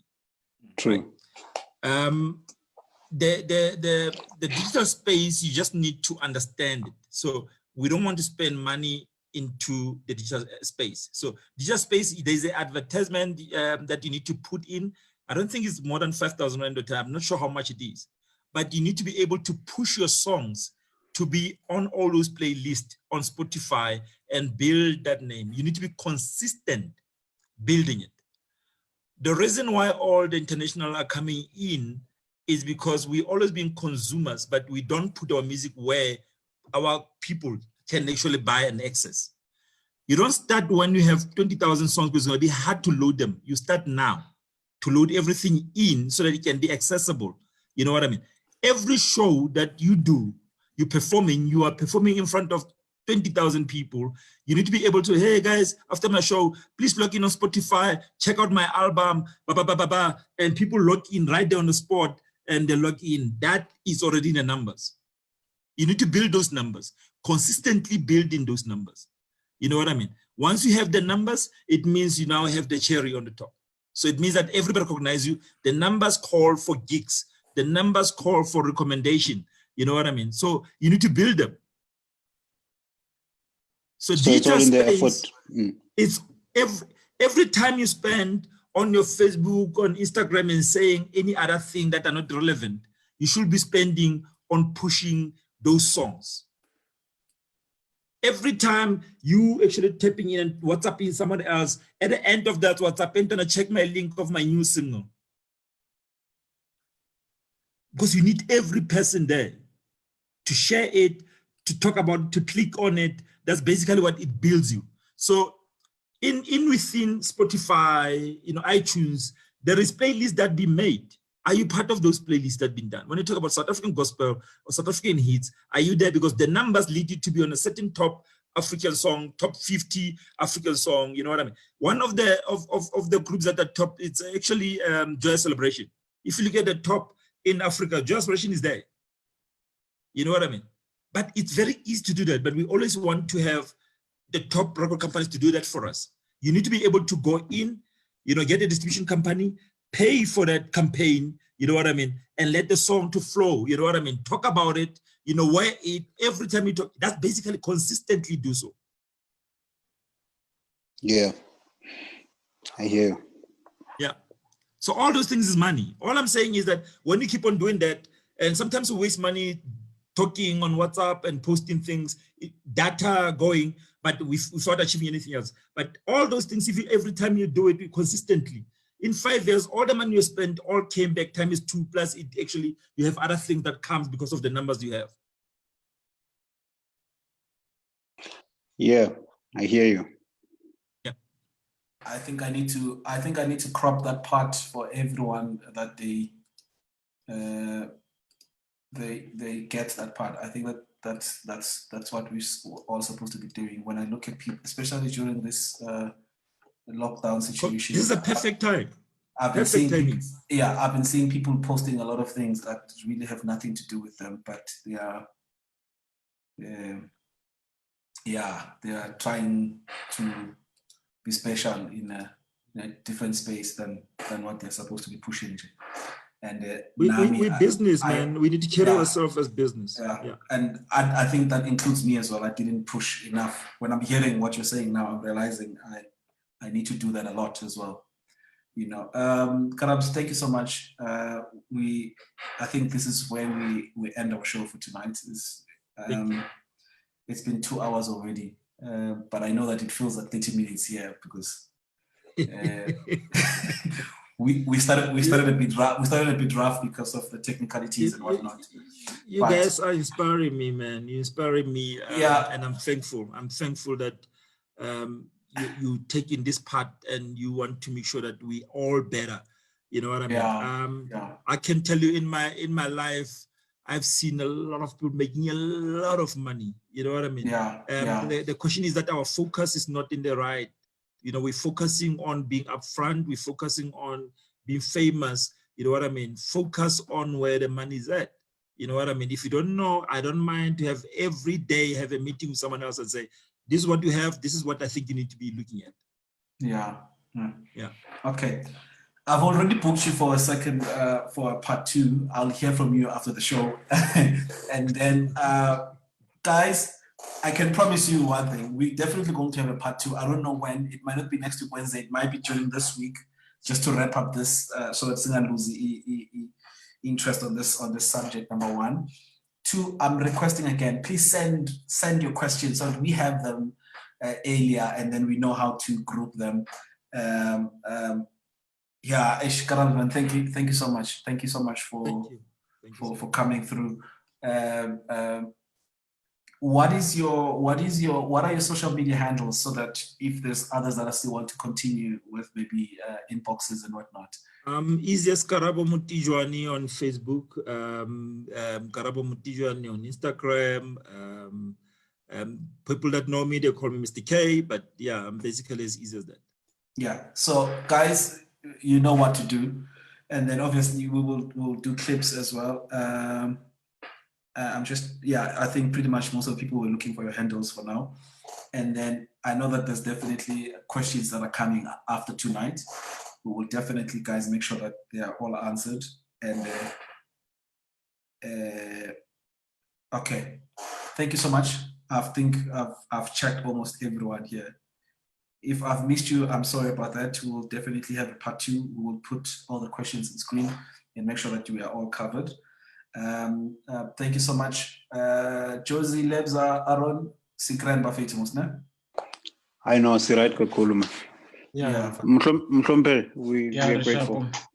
Thank you. Thank you very much for the time and the information. All right, guys. Man, I'm here. All right, guys. Awesome. We will see you soon. For now, we'll see you Wednesday. If we're gonna have a part 2 sometime this week, we will definitely notify you. And then if we're having it next week, we will see you next week Wednesday. As you all know, we are always here. You don't want to miss next week. Thank you.